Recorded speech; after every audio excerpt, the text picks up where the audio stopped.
Hello দর্শক বন্ধুরা, কেমন আছেন আপনারা সবাই? আশা করছি বেশ ভালো আছেন। ঢালিউডের জনপ্রিয় সঙ্গীত পরিচালক তাপস ও তার স্ত্রী মুন্নির সম্পর্কে এবার বড় ফাটল নিয়ে আলোচনা শুরু হয়েছে। সম্প্রতি বুবলির সঙ্গে তাপসের ঘনিষ্ঠ উপস্থিতি এবং বিভিন্ন অনুষ্ঠানে তাদের একসঙ্গে দেখা যাওয়ার বিষয়ে মুন্নি নিজের ক্ষোভ প্রকাশ করেছেন। তিনি বলেন, তাপস এমন ধোঁকা দেবে আমি তা কখনোই ভাবিনি। জানা যাচ্ছে বুবলি এবং তাপসের মধ্যে অবৈধ সম্পর্ক চলছে এবং এই সম্পর্কের বিষয়ে জেনে যাওয়ার পরপরই মুন্নি এবং তাপসের সম্পর্কে ফাটল ধরে। কিছুদিন আগে এক মিউজিক্যাল প্রজেক্ট নিয়ে তাপস ও বুবলিকে একাধিক জায়গায় একসঙ্গে দেখা যায়। সোশ্যাল মিডিয়ায় ছড়িয়ে পড়া ছবি ও ভিডিওতে তাদের ঘনিষ্ঠ উপস্থিতি নিয়ে শুরু হয় নানা ধরনের আলোচনা। এরপর মুন্নি নিজের অনুভূতি প্রকাশ করতে গিয়ে বলেন, আমি কখনোই আশা করিনি আমাদের সম্পর্ক এমন একটা পর্যায়ে পৌঁছাবে যেখানে আমি অবিশ্বাসী রূপে যাব তাপসের প্রতি। মুন্নি সরাসরি কোনো মন্তব্য না করলেও ঘনিষ্ঠ মহলে নিজের হতাশা প্রকাশ করেছেন তিনি আরো বলেন, বুবলি একজন পেশাদার অভিনেত্রা হলেও সে আমার স্বামীর সাথে যা করছে তা সত্যি ভাষায় প্রকাশ করার মতন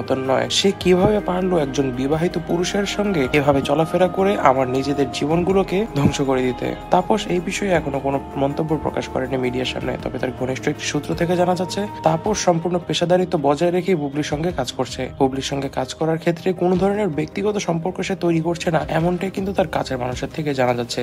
তাহলে সত্যটা কাকে মানবো, মুন্নির কথাকে নাকি তাপসের কথাকে? তবে সত্যিকার অর্থে যদি বলা যায় তবে মুন্নির কথাটি সত্য, কারণ আমরা অনেকবারই দেখছি আজকাল বুবলি মাঝরাতেই তাপসের অফিস থেকে বেরোচ্ছে কিংবা তাপসের বাসা থেকে বেরোচ্ছে এবং এটা প্রায় হরহামেশাই হয়ে গিয়েছে এখন। বুবলি অবশ্য এই গুঞ্জন নিয়ে হতাশা প্রকাশ করেছেন। তিনি বলেন, আমি তাপসের সঙ্গে কেবল একটি প্রজেক্টে কাজ করছি, এর বাইরে আমাদের কোনো ব্যক্তিগত সম্পর্ক নেই। এর জন্য মাঝে মধ্যে অনেক রাত হয়ে যায়, এতে আমার তো আর কোনো দোষ নেই। তবে তাপস আর মুন্নির সম্পর্ক নিয়ে যে ফাটল আমরা শুনতে পাচ্ছি তা কিন্তু সত্যি খুব বড় ধরনের আকার ধারণ করতে যাচ্ছে। তবে দর্শক বন্ধুরা, আপনারা যদি এই বিষয়ে আরো জানতে চান তবে কিন্তু অবশ্যই আমাদের চ্যানেলটিকে সাবস্ক্রাইব করে রাখবেন। আজ এই পর্যন্ত। এই ভিডিওটি ভালো লেগে থাকলে ভিডিওটিতে লাইক করে দিবেন, বেশি বেশি করে শেয়ার করে দিবেন এবং আমাদের চ্যানেলটিকে সাবস্ক্রাইব করতে ভুলবেন না। ধন্যবাদ।